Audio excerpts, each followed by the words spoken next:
Bonjour et bienvenue dans ce 39e épisode du Minotaur Podcast. Aujourd'hui, on se retrouve pour parler des erreurs que tu pourrais faire en fin de sèche. Tu sais, toutes ces erreurs qui vont faire que tu vas te retrouver à flinguer ta sèche en 2 semaines et tu auras passé 3-4 mois de déficit presque pour rien parce qu'au bout de 3 semaines de vacances, ça y est, bizarrement, il n'y a plus un qui reste sur ta sèche, tu vois. Donc, l'objectif, ça va être qu'on voit un petit peu les erreurs à éviter en fonction de quel cas, etc., des contextes différents. Donc on va discuter un petit peu de tout ça. Et sinon, avant de commencer cet épisode, comme d'habitude, je t'invite à utiliser le code Minotaur10 sur Fitness or Nutrition pour tes compléments alimentaires de qualité. N'hésite pas aussi à liker cet épisode du coup, que ça soit, si tu le regardes sur YouTube, tu likes, sinon tu laisses une review 5 étoiles sur Spotify. Le petit commentaire pour la force, et n'oublie pas aussi de t'abonner. N'hésite pas à t'abonner aussi à mes comptes Insta, TikTok, etc. Me suivre sur les réseaux. Et pour finir aussi, n'hésite pas à cliquer sur le lien qui sera dans la description pour pouvoir me contacter si tu souhaites être suivi en ligne. Si tu souhaites un coaching de qualité personnalisé, eh bien n'hésite pas à me contacter. Et maintenant qu'on a dit tout ça, je pense qu'on est bon, on va pouvoir attaquer cet épisode. Comme d'habitude, je t'invite à prendre ton petit café et on va pouvoir démarrer. Alors, aussi comme d'hab, je reviens sur les 2 dernières semaines, qu'est-ce qui s'est passé, petit update, etc. Depuis ces 2 dernières semaines, depuis le dernier épisode de podcast. Alors en soi, j'ai envie de dire rien de grand chamboulement, on va dire, hein. Clairement on continue la prépa pour l'instant. Là du coup on va être à 12 weeks out de la première échéance, donc je vais avoir 2 compétitions cette année. Donc on est à 12 et 14 semaines, donc ça commence à devenir sérieux. Honnêtement. Après, je suis content, niveau body fat, ça continue à descendre. Pour l'instant, je suis toujours à mes 2200 cales et 16 500 steps, 2 cardio par semaine. Donc, pour l'instant, ça reste encore gérable. Niveau fatigue, ça va. Même si là, ça a été très difficile cette semaine, du coup, avec justement tout ce qui est grosse canicule et tout. Ça, tout le monde l'a subi. Les big 38 degrés et tout. Voilà. Difficile parce que le sommeil était grandement impacté. Il faisait 32 degrés dans ma chambre. Donc, vraiment difficile cette semaine, on va dire, niveau énergie et tout. Assez compliqué de rester productif, tout ça, parce que là j'ai senti vraiment que j'avais un gros coup dans la tronche, tu vois. Donc heureusement que j'ai pas eu besoin de baisser les cales, parce qu'on a failli baisser les cales à 2000, donc heureusement qu'on ne l'a pas fait, parce que je pense que j'aurais été vraiment en PLS. Mais là normalement semaine prochaine ça devrait être un petit peu mieux, même s'il va quand même rester 31 degrés, donc en vrai il va quand même faire chaud, mais ça va déjà être un peu plus vivable je pense, parce que là 38 c'était vraiment hardcore. Du coup voilà, donc ça a pas aidé pour la sèche clairement, mais sinon à part ça on est bon. On continue de survivre et sinon c'est à peu près tout, honnêtement j'ai pas de updates, pas de gros changements ces 2 dernières semaines. J'essaie de bien me focus sur ma récup et tout pour essayer de tanker au mieux. Du coup voilà, maintenant que ça c'est dit, on va pouvoir attaquer cet épisode, on va pouvoir attaquer le sujet et du coup on va faire un petit peu... les points que j'ai prévus, c'est un petit peu, on va dire, par ordre chronologique, tu vois, ou par ordre entre guillemets logique, à savoir les erreurs qu'il va falloir du coup vraiment éviter pour terminer et ensuite repartir sur ta maintenance calorique, etc. Comment faire pour pas gâcher ta sèche, parce que ça c'est hyper important et on se rend pas compte à quel point ça peut être super frustrant. Moi c'est des erreurs que j'ai beaucoup faites et surtout, je suis quelqu'un qui de base est extrêmement focus sur la bouffe, tu vois, déjà de base. Donc on va dire que moi de base, je suis né avec des TCA, tu vois. On pourrait dire ça. Et j'ai tendance à prendre du gras et faire de la flotte assez facilement, tu vois. Donc moi, la plupart de mes sèches, je les ai flinguées en quelques semaines à chaque fois. Enfin, à chaque fois, j'ai toujours été déçu du temps, de la rapidité à laquelle point je les flinguais, quoi, on va dire. Et du coup, on va revenir un petit peu sur tout ça et on va voir un peu les erreurs à éviter, parce que je peux dire que je les ai toutes faites quasiment. Et maintenant, c'est mieux, t'inquiète pas. Et du coup voilà. Donc la première erreur, alors c'est un peu la première erreur, c'est un peu l'obvious erreur, mais en même temps c'est bien de faire une petite piqûre de rappel dessus. C'est surtout de ne pas terminer ta sèche trop tôt. Franchement, une erreur qu'on voit tout le temps, c'est des mecs qui pensent que le point de body fat auquel ils sont actuellement en déficit calorique, c'est le point de body fat auquel ils vont rester 6 mois, mais pas du tout. C'est pour ça qu'en réalité, il vaut mieux terminer sa sèche plus sec que ce qu'on espérait. Parce que quand tu vas remonter tes calories, il y a de grandes chances que tu fasses un peu de flotte, il y a de grandes chances que voilà, tu sois un petit peu plus gonflé. Et prends en compte qu'il y a 50% de chances en fait juste que ça se passe pas parfaitement et que tu reprennes un petit peu de fat, tu vois. Et à partir de ce principe-là, essaye de faire en sorte d'être genre 1 kg de body fat en dessous de ce que tu voudrais être en réalité, tu vois. Parce que ça va te permettre du coup d'avoir une forme de flexibilité, on va dire, tu vois. C'est-à-dire que si demain tu reprends un petit peu de fat, c'est pas trop grave parce que ton physique il te plaît toujours. Alors que si t'es tout pile au niveau de sèche que tu voulais, tu vois, et qu'encore même t'aurais bien aimé tirer un peu plus, mais vas-y, pas le temps et la flemme, ce qui va se passer, c'est que tu vas être extrêmement déçu. La semaine d'après, tu seras en mode putain, j'ai pas assez séché et tout. Et ça, c'est le pire regret que tu puisses faire. Parce qu'après, faire le yo-yo sur tes calories, alors que tu as déjà commencé à remonter tes cales, de devoir les redescendre, crois-moi, je l'ai fait plein de fois. C'est vraiment la pire chose. C'est vraiment la pire chose. Tu fais le yo-yo et en fait, tu fais que stocker. T'as l'impression que tu sèches plus et que tu fais que stocker, c'est horrible. Donc vraiment, ultra important, ne pas terminer sa sèche trop tôt. De toute façon, si tu termines ta sèche trop tôt, tu vas t'en rendre compte au bout de quelques jours et tu n'auras qu'une envie, c'est repartir et tout. Donc vraiment, fais-moi confiance sur ce point-là. Point très important. Cherche vraiment à descendre, entre guillemets, 1 ou 2 kilos plus bas que ce que tu pensais, vraiment. Et ne sous-estime pas le poids que tu vas devoir perdre aussi, hein. Ça, c'est vraiment très important. Il y a beaucoup de gens qui se disent ah ouais, vas-y, j'ai que 5-6 kilos à perdre pour être à tel niveau de body fat. J'en avais fait un réel qui a très bien fonctionné d'ailleurs il n'y a pas si longtemps. Mais en réalité, en fait, en général, quand tu te dis j'ai 5 kilos à perdre, crois-moi, c'est 8. Vraiment 8 minimum. Et c'est pas pour dire 10, c'est pour dire 10, pour pas dire le double et tout, hein, clairement. Mais 8 minimum. Genre vraiment, c'est toujours comme ça. Et même avec un œil avisé. Donc si t'es pas expert, on va dire clairement, attends-toi à devoir perdre vraiment beaucoup plus que ce que tu ne penses. Donc ça, c'est très important. Surtout petit aparté.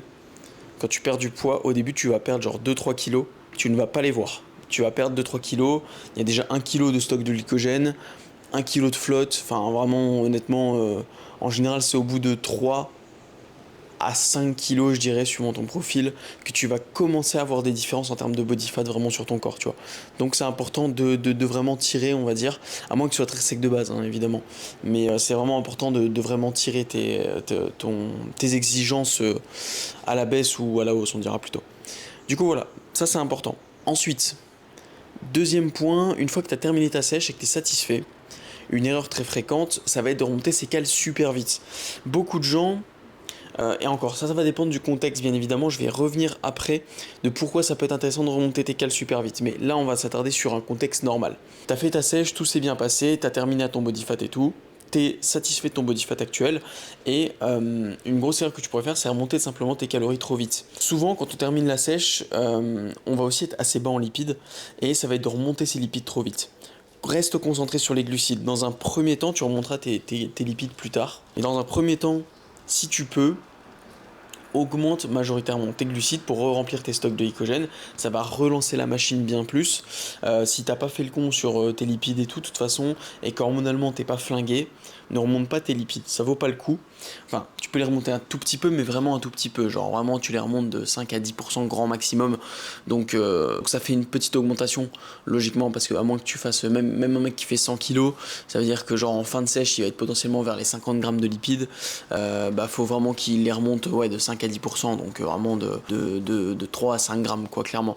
Faut vraiment pas les remonter beaucoup et se concentrer un maximum sur les glucides. Tu peux même faire un petit move de descendre un tout petit poil tes protéines pour augmenter un peu plus tes glucides. Après, moi je dirais que ça vaut pas le coup. Ça vaut pas forcément le coup et tout, ça dépend à quel point tu étais haut en protéines. Si tu étais à presque 3 grammes de protéines, oui, là tu peux le faire, 3 grammes par kilo de poids de corps. Mais sinon, remonte du coup majoritairement tes glucides. C'est vraiment la métrique sur laquelle tu vas vouloir jouer et tu vas y aller vraiment progressivement. Ne fais pas des gros jumps. Si tout se passe bien du coup et que hormonalement t'es pas trop flingué, etc. Si tu peux, t'essayes de remonter tes glucides avec des glucides déjà que tu connais, tu vois, parce qu'on va y revenir après, c'est l'envie de flexibilité, etc. On va y revenir juste après, ça va être le troisième point. Mais si tu peux, essaye de remonter progressivement avec des glucides quasiment uniquement et des glucides que tu avais pendant ta sèche ou des glucides en tout cas que tu as l'habitude de consommer. Commence pas à partir dans tous les sens à te dire ok maintenant je suis libre, j'ai plus de cales donc je vais m'envoyer des wraps, des burgers, des machins. C'est pas forcément pertinent. Pourquoi ? Parce que tu risques déjà d'augmenter tout ce qui va être inflammation intestinale, etc., faire de la rétention d'eau plus facilement, etc. Tu sais pas trop comment ton corps va réagir et il faut prendre en compte qu'en fin de sèche tu es faible, que ton corps fonctionne entre guillemets au ralenti, etc. Et qu'on cherche à relancer la machine. Donc plus tu relances avec des choses que tu connais et des choses que tu digères bien, des choses que tu consommes, enfin que tu assimiles bien, etc., mieux tu relanceras le truc, tu vois. Et du coup, ce qui est intéressant, c'est justement de faire vraiment une remontée des cales progressive et propre à base de glucides propre et complet, etc. C'est vraiment ce qui va t'aider et c'est là que tu vas avoir une vraie différence. Et quand tu respectes bien ça, c'est vraiment top. Mais il faut prendre en compte que c'est très difficile parce que t'as qu'une envie, c'est de remonter tes cales.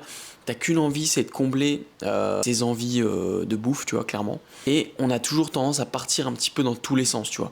On a tendance à remonter trop vite les calories. Tu vois, donc imaginons que tu étais à 2000 et que ta maintenance était avant à 3000. Tu vas te dire, ok, bah, je remonte déjà à 2700.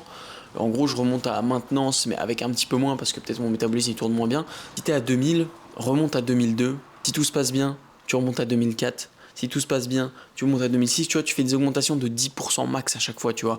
Et si c'est ric-rac, qu'il y a beaucoup de jours où tu te sens un peu trop flotteux, etc., tu sens que la récup est pas petit, tu vois, et tout, augmente même que de 5% s'il faut. 2003, 2005, 2004, 2005, etc., etc., etc., tu vois. Vaut mieux rester trop progressif plutôt que d'aller trop vite et de niquer ta sèche trop rapidement. Ça, c'est important. Et crois-moi, le conseil aussi sur la qualité de ce que tu vas, avec quoi tu vas remonter, c'est très important. Pourquoi ? Parce que justement, une grosse erreur, point numéro 3, une grosse erreur qu'on a tendance à faire, c'est de se dire, ok, maintenant j'ai plus de flexibilité, j'ai plus de calories, donc je peux être plus flexible. Avant, ça devenait impossible de me faire des burgers, des wraps dans ma diète tellement j'étais bas en calories, tu vois. Donc, let's go, je vais aller m'envoyer des restos, genre m'envoyer des fast-food qui vont rentrer dans les cales. Et ça, c'est la grosse erreur. C'est la grosse erreur, ça c'est l'erreur que j'ai fait post-prep, moi clairement. De toute façon, lors de ma prep l'an dernier, j'avais beaucoup trop de... J'étais trop flingué hormonalement, j'étais trop... Ça c'était...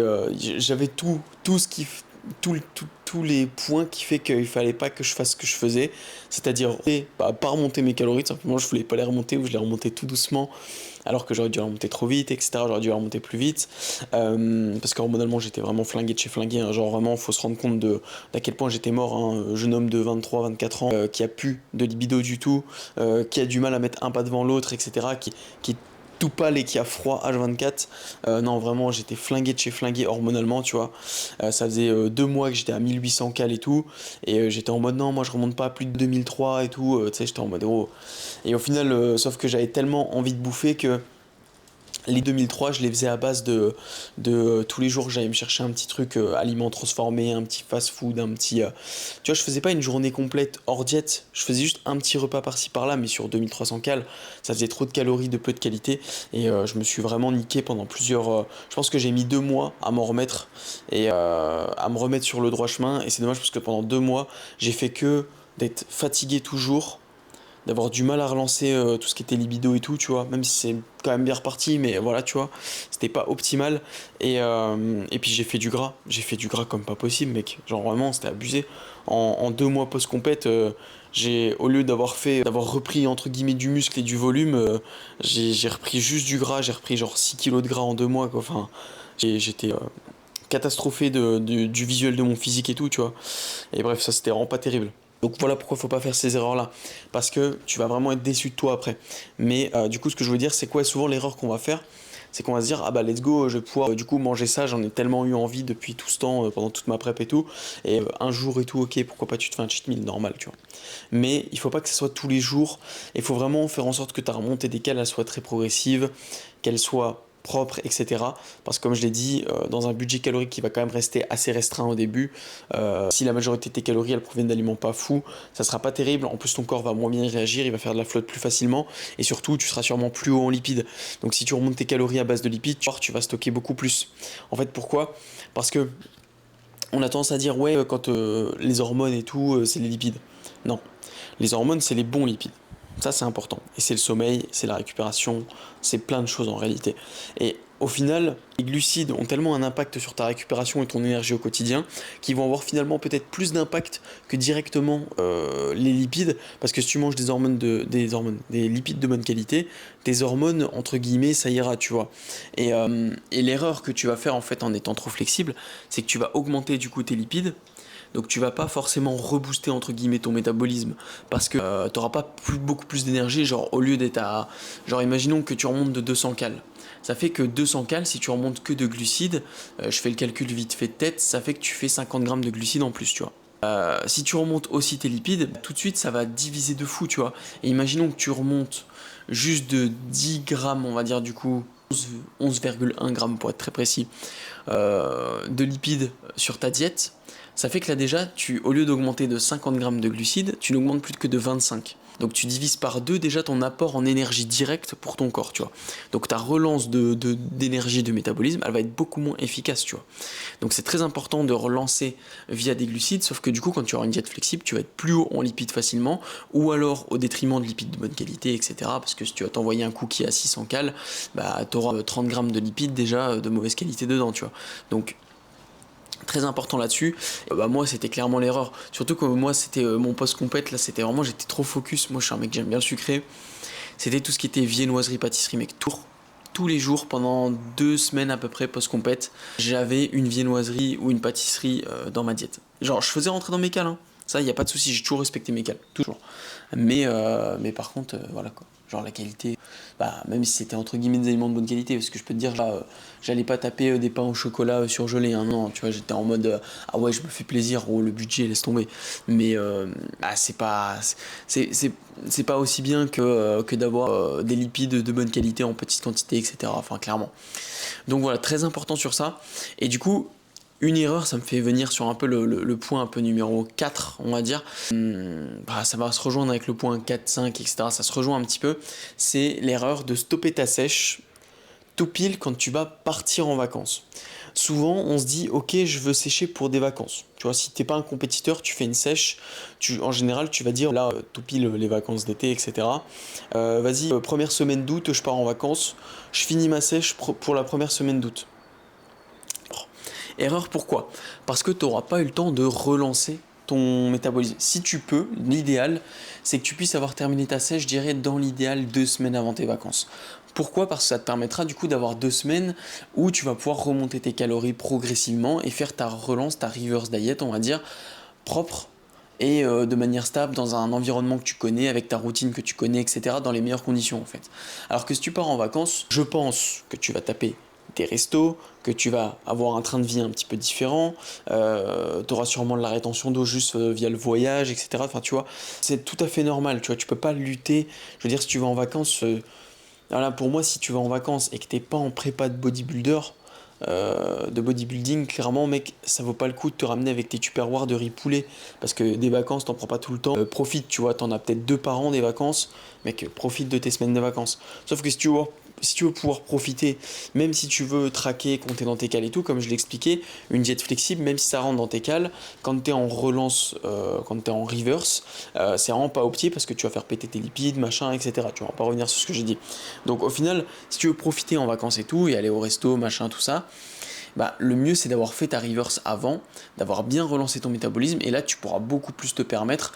Et on déteste tout ça, c'est t'arrives en vacances, t'es là, t'es pique sèche et tout, parfait. T'as 2 semaines de vacances, deuxième jour, t'as plus de physique déjà. Et là tu dis putain, je suis même pas encore allé à la piscine frère et je suis déjà dégueulasse, tu vois. Non, ça rend fou. Vraiment, c'est le truc à éviter. Donc moi ce que je te conseille c'est de ne pas... moi c'est l'erreur aussi que je faisais tout le temps parce que comme j'ai du mal à sécher, chaque année je prenais du retard sur ma sèche et à chaque fois j'étais en mode bon je vais avoir tout pile fini la sèche pour les vacances. Erreur. Et à chaque fois je me retrouvais tout pile, limite, tu sais, j'étais encore en sèche dans l'avion, tu sais.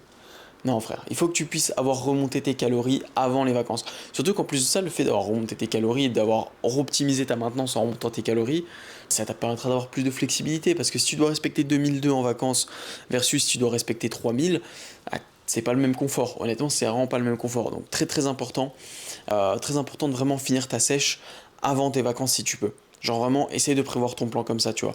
Et ça d'ailleurs, avec tous mes coachés, je demande toujours bien en avance, c'est quand tes vacances, mec, pour qu'on puisse planifier la sèche en fonction et pas se retrouver comme ça parce que ça fait vraiment chier.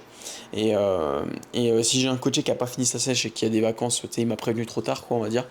euh, Ce qu'on fait en général, c'est qu'on remonte les calories quand même quelques jours avant les vacances pour pouvoir faire une forme de mini reverse, tu vois, de faire un petit peu de refeed. Alors ça paraît contre-intuitif comme ça et souvent ils sont un peu réticents parce qu'ils disent ah non mec, je vais déjà être au-dessus de mes cales pendant les vacances et tout.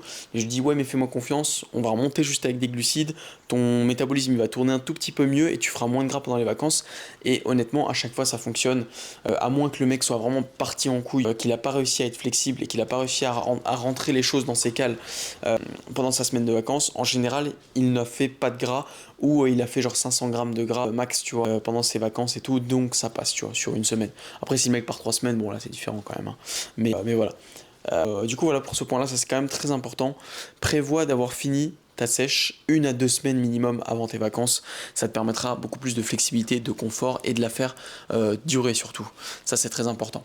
Sinon, quand tu rentres de vacances, tu repars en sèche et ça fait vraiment chier, honnêtement. Ensuite, du coup, c'est un point qui ressemblait un petit peu, mais c'était du coup cette volonté d'être trop flexible et de faire full resto. Moi, en fait, je voulais raconter un peu la story time là, de ma prépa, mais je l'ai déjà un peu débordé du coup tout à l'heure parce que je disais dans tous les sens. Et du coup, moi l'an dernier, après ma prépa, forcément, du coup, prépa qui dit pas de flexibilité, dit très basse, etc. Tu vois. Comme j'ai dit, j'étais à moins de 2000 calories pendant 2 mois quand même. Et du coup, ça pique, hein. Ça pique. Et donc, zéro flexibilité, etc., etc. Enfin, vraiment, quoi. Voilà, c'était. J'avais pas une diète fixe, ça, c'était la grosse erreur, mais peut-être je ferai un petit épisode de podcast. Pourquoi cette prep-là se passe mieux que celle de l'an dernier? Ça pourrait être très intéressant. Tiens, je vais me le noter. Ce sera peut-être le prochain sujet. Mais bref, j'avais pas une diète fixe, mais j'avais une diète qui me permettait pas d'avoir des aliments flexibles en mode des aliments transformés, hein. C'était juste que je changeais un peu tous les jours, mais en soi, c'était pas du tout flexible en mode des aliments transformés, des aliments pas ouf. Mais bref. Et du coup, j'étais en mode full frustration. Faut savoir que moi, comme je le dis, moi, je vis pour la bouffe, clairement. Et un de mes kiffs, c'est vraiment les restos. Et c'est vrai que là, c'est un truc qui me manque beaucoup, c'est d'aller au resto. J'aime beaucoup aller au restaurant, voilà, avec mes potes, avec ma copine. Bon, là, j'ai plus de copine actuellement, mais voilà, avec mes proches, etc. C'est vraiment un truc, voilà, qui. J'ai envie de dire, c'est vraiment mon plaisir du week-end, tu vois. C'est en mode, voilà, c'est vraiment mon petit plaisir, tu vois. Du coup, j'avais beaucoup de frustration et tout. Et du coup, j'étais en mode, putain, mais quand je termine ma sèche, pendant une semaine, je vais aller au resto tous les jours, mec. Et vraiment grosse erreur parce que comme j'ai expliqué les restos et comme je l'avais expliqué c'était je crois il y a 2 épisodes de podcast il me semble, c'était 38 c'était l'épisode 36 où je parlais du problème de quand t'es en sortie, etc. C'est que t'as toujours, donc n'hésite pas à aller le voir si jamais tu l'as pas vu. L'épisode 36 du podcast, c'était toutes mes astuces pour maintenir son déficit quand on est en sortie, genre resto, sortie famille, vacances, etc. Et en fait, le souci dans ces contextes-là, c'est souvent qu'on a peu de protéines, beaucoup de lipides et peu de glucides et souvent peu de qualité, etc. Tu vois. Et du coup, ce qui se passe quand tu vas faire full resto comme ça, c'est que comme j'ai expliqué juste avant, c'est qu'au final, du coup, tu vas faire full fat facilement parce qu'en fait, faut comprendre que ton corps, dès qu'il va se retrouver en surplus, il va plus facilement stocker via un surplus de lipides qu'un surplus de protéines, qu'un surplus de glucides. Pourquoi? Parce qu'il faut qu'il métabolise en gros, enfin il faut qu'il transforme, il lipolyse le lipide en fat stocké. Donc là il n'a pas besoin de faire de transformation. Le fat il va directement aller se stocker entre guillemets après assimilation par l'estomac, le foie, etc. Je crois que c'est ça. Et je me demandais si il n'y avait pas le pancréas aussi qui faisait, mais non, je crois que c'est via le foie hein, uniquement. Le foie et l'estomac. Bref. Et bref. Je suis pas médecin après tout. Et alors que ce qui va être glucides et protéines, il faut qu'il fasse un processus pour le transformer en fat, tu vois. Qui va lui demander de l'énergie, qui va lui demander du temps aussi, et qui va lui demander du coup plus de surplus. Donc quand tu vas avoir un surplus calorique, si tu es un petit peu haut en lipides, tout de suite, voilà, tu vois, genre voilà, il va stocker. Et il suffit même même si sur ta journée, t'as pas un gros surplus de lipides, il suffit juste que t'aies un repas qui soit très très riche en lipides, tu vois, finalement, pour que ça suffise à ce qu'il réussisse à stocker lors de la digestion de ce repas-là, le surplus de lipides, tu vois. Donc ça, c'est quand même important à le prendre en compte. Donc, forcément, si tu fais des restos, même si tu es en one meal a day et que du coup ça rentre dans tes cales, tu vois, et que ça rentre même dans tes macros, il y a de grandes chances quand même que le fait d'avoir une surconsommation de lipides de basse qualité sur un même repas, surtout en équilibre avec le reste, il y a de grandes chances que tu finisses par le stocker. Surtout que là, il faut prendre en compte que ton métabolisme, il est KO, que ton corps, il est en mode, mec, tu m'as fait perdre v'là le fat, je suis KO comme pas possible, là, dès que je peux, je stocke de l'énergie, je stocke comme un porc parce que je veux pas que ça recommence, tu vois. Ton corps, il veut pas perdre du fat, hein. Faut vraiment le prendre en compte, ça, hein.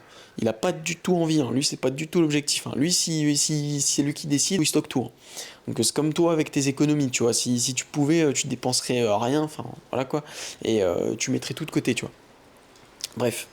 Et, euh, et du coup, qu'est-ce qui va se passer? Évidemment, tu vas te retrouver à full stocker facilement, etc. Tu vois. Et du coup, comme par rapport à quand tu as ta maintenance qui est optimisée, c'est-à-dire quand tu es bien dans ta maintenance, que tu es haut dans tes cales, que tu prends pas de poids, etc. Par rapport à ce stade-là, quand tu es à 2000 calories fin de sèche, je peux te dire que tu stockes beaucoup plus facilement du fat.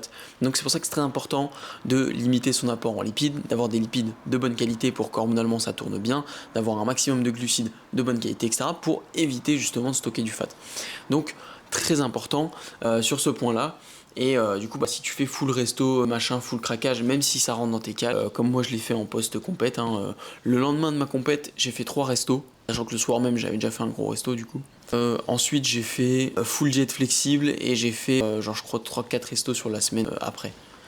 Genre dis-toi, bref, voilà quoi. Voilà. Et après tous les week-ends je faisais au moins un gros resto et souvent des trucs en mode à volonté, genre brunch à volonté, trucs comme ça, tu vois. Qualitatif, hein. J'allais pas au chinois à volonté à 2 balles, hein. Non, non. Qualitatif. Des brunchs à volonté à 70 balles, tu vois. Mais c'était pas pour autant que les lipides étaient de bonne qualité, quoi. Enfin bref, parce que voilà, quoi. Full lipides de fromage et de beurre, non, tu vois, c'est pas mauvais en soi pour la santé, mais pas dans ces quantités-là, quoi. Donc clairement, c'est une erreur que j'ai faite et que tu ne dois pas faire. Et pour continuer un petit peu sur les erreurs que j'ai faites et que tu ne dois pas faire, on va parler maintenant de si t'es flingué hormonalement. Comment le reconnaître?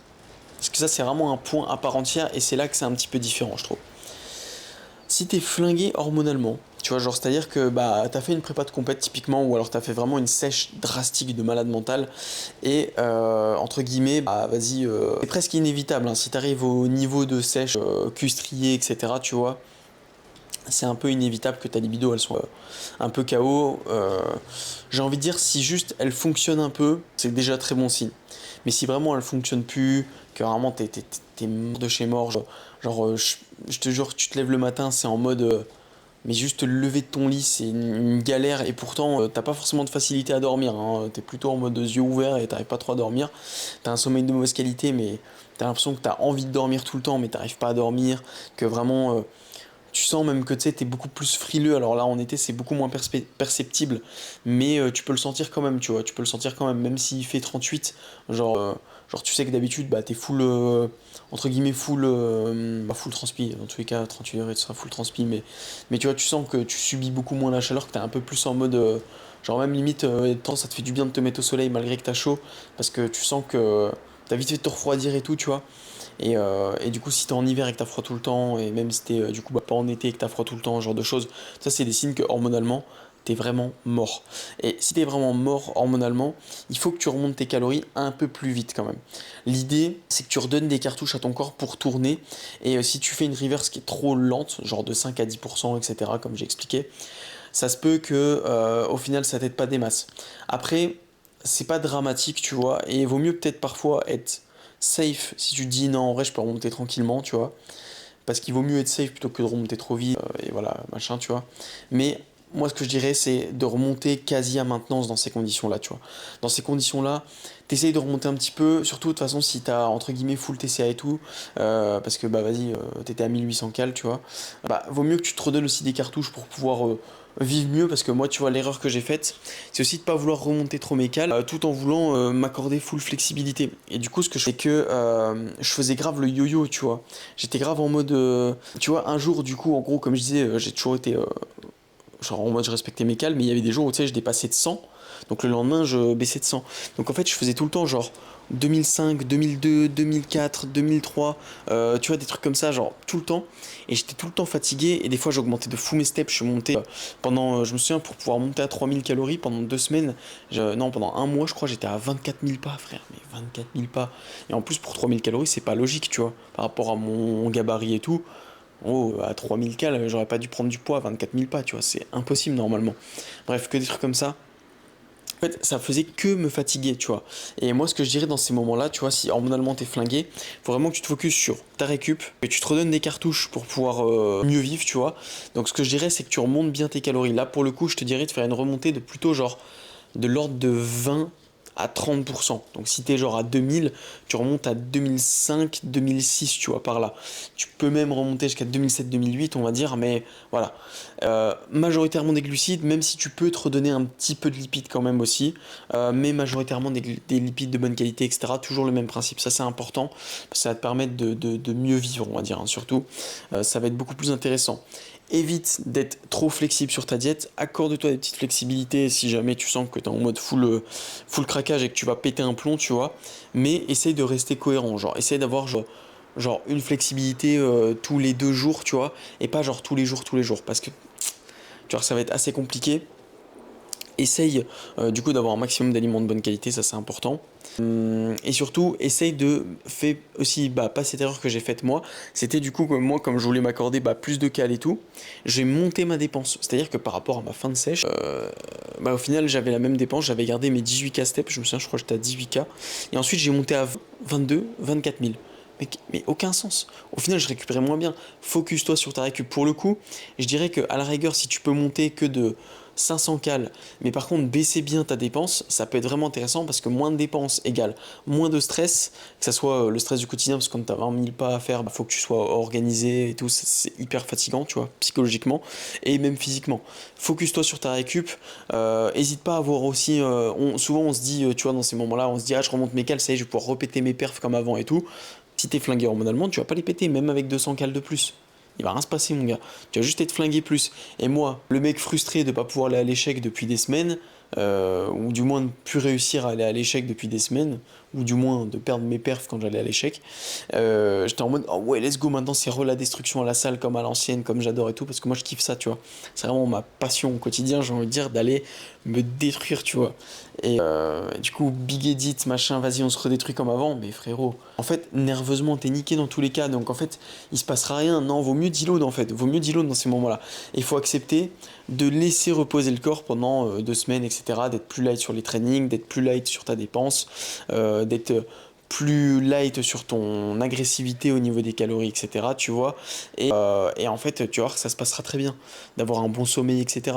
Mais moi, j'étais toujours dans ce truc-là de se dire, mec, le sommeil c'est pour les faibles, machin et tout. Tu vois, j'étais toujours dans cette optique-là en fait. Même pendant ma fin de prépa et tout, je sous-estimais de fou le sommeil. Et c'est pour ça, en fait, j'ai eu une grosse révélation, c'est que tout s'est arrangé et tout a mieux été à partir du moment où j'ai entre guillemets abandonné, où j'ai dit, oh, je remonte mes calories. J'arrête la dépense ultra élevée, je me focus sur ma récupération, mon sommeil et tout. Et là, mon physique, il est redevenu à son meilleur niveau comme avant, etc. Je me suis ressenti plein, fort à l'entraînement, etc., etc. Et ça a été beaucoup mieux. Et il m'a suffi que de 2 semaines, tu vois. Alors que ça faisait des mois, ça faisait déjà 2, 3 mois, je crois, que j'étais en mode, tu sais, putain, j'arrive pas à m'en remettre de cette prépa, je comprends pas et tout, machin. Donc vraiment très très important si tu sens que t'es flingué hormonalement, c'est qu'il faut vraiment que tu te lâches du lest sur ta fatigue, sur ta dépense, sur l'aspect nervosité, etc. Pas hésiter à deload, à baisser tes steps, tout ça c'est important. Du coup, voilà, et je pense que c'est même mieux d'un point de vue récupération, fatigue au quotidien, que genre tu vois tu fais des steps plus bas, mais que par contre peut-être sur ton jour off training, tu t'envoies un bon cardio, un truc comme ça, tu vois, qui va contrebalancer un petit peu. Si possible un bon cardio mais qui va pas t'envoyer en enfer pour pas te fatiguer nerveusement, tu vois, en mode fais pas des fractionnés, tu vois, fais plutôt voilà, marche inclinée, un truc qui se tangue bien nerveusement parlant, tu vois, mais un cardio qui va te permettre, tu vois, qui va être à peu près en zone 2 en termes de BPM, tout ça, d'intensité, qui va te permettre donc de pas te flinguer nerveusement, mais qui va te permettre d'avoir une bonne dépense et qui impactera pas trop ta récup, tout ça. Et comme ça te permettra au quotidien d'avoir moins de steps, moins de fatigue, etc. Tu vois, ça c'est important.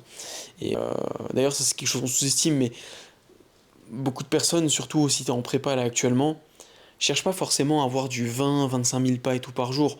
Après, si vraiment c'est très facile pour toi de les faire, bon, je dis pas, hein, mais si tu te prends la tête et que ça te fatigue énormément, vaut mieux que tu aies un peu moins de steps. Mais par contre, sur tes jours off, justement, bah, tu un cardio, etc., un peu plus conséquent, tu verras que tu le tankeras beaucoup mieux niveau fatigue au quotidien, tu vois. Ce sera un peu plus intéressant. Mais bref, ça c'est un autre sujet. Mais du coup, voilà, donc ça, très important sur ce point-là. Je pense que j'ai fait le tour de ce point. Qu'est-ce que je voulais dire d'autre? Ça, hein, grosso modo, c'est ne pas chercher à lutter, hein. De toute façon, tu pourras pas. Comme je dis, de toute façon, moi, c'est ce que j'ai essayé de faire. J'ai essayé de lutter comme pas possible et tout, mais gros, tu peux pas en fait. Ça, avec TCA, hormones flinguées, plus de libido, plus de plaisir au quotidien, mec, gros, tu peux plus rien y faire. Et en plus de ça, du coup, t'es complexé par ton physique parce que tu passes de très sec à t'adores ton physique et tout, machin, à un physique qui a pris full flotte. En plus, t'es mec, ce qui est ultra frustrant ces moments-là, tu verras si hormonalement t'es flingué et que tu reprends du fat, tu vas tout stocker sur ta sangle. Surtout les hommes, mais même les femmes en vrai, il me semble, hein. Ce qui est terrible, c'est que quand t'es flingué hormonalement, là où tu stockes, c'est sur ta sangle abdominale, le bas du dos et tout, les hanches. Et mec, t'es là, t'as un physique, t'as encore des veines sur les quadriceps, machin et tout. Je me souviens, j'avais les quadris striés, les épaules autant veineuses qu'en comp, mais j'avais pas un abdos. J'étais en mode, mais gros, mais. Surtout que moi, c'est mon gros complexe de base parce que j'ai vraiment, genre, j'ai deux points faibles, enfin, deux points faibles génétiques, on dira, c'est la génétique pec et abdos. Donc moi, je suis très focus là-dessus, tu vois, l'avant du corps. Je suis très focus là-dessus, le rendu visuel de cette zone-là, tu vois, c'est ce qui impacte beaucoup mon mental, tu vois. Je suis quelqu'un de très complexé de base, hein, c'est pour ça que j'ai fait de la muscu et tout. Parce que malgré que j'étais sportif, j'étais jamais satisfait de mon physique et tout. Et j'étais très complexé, j'osais pas me mettre torse nu à la piscine, tout ça, tu vois.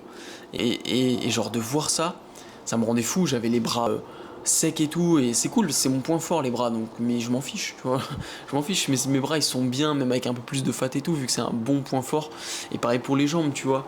Mais par contre, putain, j'avais full fat sur le ventre et même sur le bas du dos, ce qui fait que du coup j'avais beaucoup moins les dorsaux qui ressortaient en V et tout, alors que c'était pareil, un gros point fort. Tu sais, le sapin, moi je l'ai bien dans le dos et tout, tu vois. Et ça me déprimait, genre vraiment j'étais en mode full dépression, je détestais mon physique, je commençais à être de plus en plus complexé, carrément j'avais même plus envie de me mettre genre torse nu devant ma copine, tu vois, à l'époque, tellement ça me frustrait. Je me souviens, on est parti en vacances et tout, bah j'ai été grave frustré sur les vacances, sur ça, tu sais, en mode la piscine et tout. Tu sais, normalement, j'aurais dû être à mon prime physique à la piscine, et au final, je me sentais pas ouf, quoi. Après, bien sûr, j'avais quand même un très bon physique, je veux dire, voilà, hein, mais je me sentais complexé. Ce qui compte, au final, c'est comment tu te sens, toi, pas comment les gens vont te dire, ah si, t'as quand même un bon physique, nanana, tu vois. Ce qui compte, c'est comment tu te sens, toi, et je me sentais tellement mal, mec. C'était trop chiant. Donc, vraiment, ça, c'est un point très important de pas flinguer sa fin de sèche pour pas se retrouver dans cette situation-là, mec. Enfin, bref. Du coup, voilà un petit peu, on termine un peu sur un petit story time et tout, mais franchement, moi j'ai très mal vécu cette fin de prépa l'an dernier, ce post-compète l'an dernier. Après, ça m'a reboosté, ça m'a remotivé, et du coup, j'étais d'autant plus boosté à refaire une bonne prépa cette fois-ci. C'est pour ça que maintenant je suis accompagné, je veux plus faire les mêmes erreurs. De toute façon, c'est aussi pour ça que j'avais fait cette prépa-là, cette première prep tout seul, c'est parce que je voulais, entre guillemets, voir les erreurs à ne pas faire. Maintenant, je les connais. Et ça m'a permis d'apprendre. Moi, je suis un autodidacte, j'ai toujours kiffé apprendre comme ça. Parce que moi, si tu me dis, ouais, faut faire ci, faut faire ça, j'ai du mal à t'écouter, tu vois. Moi, il faut que bah, déjà, il faut qu'on me dise pourquoi. Mais souvent, il faut que je fasse les erreurs pour me rendre compte que c'est des erreurs, tu vois. Enfin, bref. Du coup, au moins maintenant, j'ai l'expérience. Je sais comment ça fonctionne et je sais ce qu'il ne faut pas faire. Et du coup, cette année, ça se passe beaucoup mieux. Je pense qu'on en reparlera du coup sûrement un épisode qui pourrait être intéressant, je pense. En tout cas, cette prépa cette année se passe beaucoup mieux. Je pense que le post-prep se passera aussi beaucoup mieux. En plus, le post-compét, je sais du coup les erreurs à ne pas faire. Je sais que les conditions dans lesquelles ils vont être, ça sera largement différent. Là, la prépa, elle est en été et pas en hiver. Ce qui fait que mes envies de cheat, mes envies alimentaires, elles sont beaucoup plus sur des fruits que sur des raclettes. Donc, c'est beaucoup plus simple aussi. Et voilà, sachant que moi je suis un gros mangeur, que je pourrais manger 5000 calories de raclette par jour tous les jours si les calories n'existaient pas. Donc voilà, tu vois, genre clairement, là j'accumule très peu de TCA, j'ai envie de dire, cette année. Je suis pas trop frustré sur la bouffe. Je commence à être de plus en plus food focus, mais je me dis, là, le niveau de fatigue et de food focus que j'ai à 12 weeks out, et surtout au poids que je fais actuellement, parce que là, je suis au même poids qu'à ma compète de l'an dernier. Je suis à peu près sec pareil que ma compète de l'an dernier. Sauf que là, j'ai 12 semaines encore, et que j'ai 1000 fois moins de TCA qu'à ce poids-là l'an dernier, tu vois, finalement. Et de fatigue, et ouais, de food focus, mec. L'an dernier, mec, c'était même pas du foot focus, gros, c'était lunaire, tu vois, c'était lunaire. Et que là, non, tu vas sur mon Insta, j'ai même pas de trucs. Enfin, tu vas sur mon feed de Insta, j'ai même pas de trucs de bouffe, tout ça, franchement, chill. Donc c'est vraiment cool. Après, j'essaie aussi de m'en couper un maximum, tu vois. Il y a et bien sûr, là, j'aurais envie de regarder des 10 000 calories challenge, mais je le fais pas, tu vois. Dès qu'il y a des trucs de bouffe dans mon feed Insta, j'essaie de ne pas les regarder. Parce que je me dis, si je les regarde, je vais en avoir plus en plus, et après, ça va commencer à être dur à lutter, tu vois. Donc j'essaie de skip et de pas trop liker ce genre de choses. Enfin, bref. Du coup, on va être tout bon pour cet épisode. Bah écoute, j'espère qu'il t'aura plu. Épisode, normalement, je crois qu'il est pas trop long. Il doit faire une trentaine de minutes, je crois, là, peut-être 40 minutes. Donc, plutôt sympa cet épisode. J'espère que ça t'aura plu. J'espère qu'il te servira surtout. Surtout, n'hésite pas à utiliser le code Minotaur10 sur Fitness for Nutrition. N'hésite pas aussi à liker, laisser une review 5 étoiles, commenter pour la force, à cliquer aussi sur le lien qui est dans la description pour pouvoir me demander du coaching en ligne si jamais ça t'intéresse. Si tu veux qu'on démarre en juillet ensemble, n'hésite pas. Je suis quand même assez limité sur mes places, donc franchement, voilà, saute le pas si jamais ça t'intéresse, parce que même si tu prends de l'avance, que c'est pour le mois d'août ou je sais pas quoi, ou pour la rentrée, prévois en avance parce que j'ai pas énormément de place, honnêtement. Ensuite, qu'est-ce que je voulais dire d'autre ? Bien évidemment, n'hésite pas à me follow du coup sur mes réseaux, que ce soit TikTok, Insta, le compte Spotify, la chaîne YouTube. Et sinon, il ne me reste plus qu'à te dire de passer une très bonne journée, une très bonne soirée. Surtout, reste fort, discipliné, tiens ta diète et ton training. Et on se dit à la prochaine pour l'épisode 40 du Minotaur Podcast. Allez, ciao.